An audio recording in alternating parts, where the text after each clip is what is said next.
खानदानी शफाखाने की तरफों अस्सलाम वालेकुम। हकीम बाबा अब्दुल हमीद हाजिर है।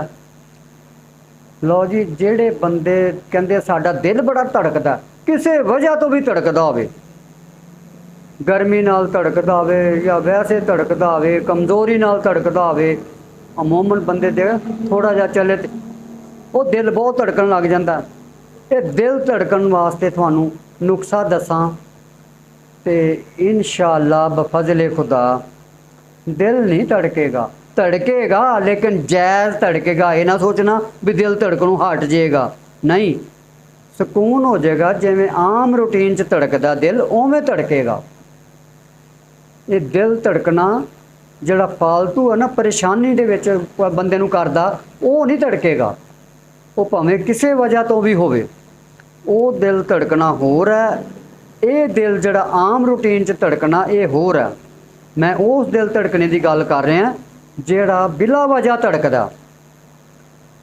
उस धड़कन नूं रोकण वास्ते, दिल नूं सुकून देण वास्ते, दिल नूं ताकत देण वास्ते तुहानूं मैं नुस्खा दसांगा। इत्थे हर चीज़ है साडे कोल। कई दोस्त दवाइयां मंगवा भी लैंदे साडे कोलों, आर्डर ते भी मंगवा लैंदे आ, असीं भेजदे हां दवाइयां। तुसीं भी मंगवा सकदे हो, जिहदा दिल करे मंगा सकदे हो। हर किस्म की दवाई हुंदी साडे कोल। ये कोई जरूरी नहीं भी आ चंद क डब्बियां असीं रख के बैठे, पीछे सारा कुछ हैगा। हर मर्ज़ की दवाई आ।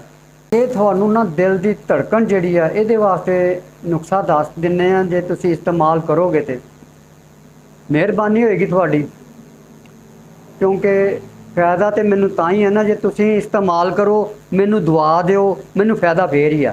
तुसीं इस्तेमाल ना करो तो मैनू तो कोई फायदा नहीं ना। हाँ, तुहानूं नहीं शफा दिंदा कोई नुस्खा, फिर भी मैनू फोन ते दसो भी सानू बाबा जी तेरा नुस्खा बनाया, सानू इन्हें शफा नहीं दी। वो शफा अल्लाह ताला ने देनी है, क्योंकि अल्लाह ताला ने कोई चीज़ नाकारा नहीं बनाई। हर चीज़ दे विच कोई ना कोई उन्हें हिकमत पाई है।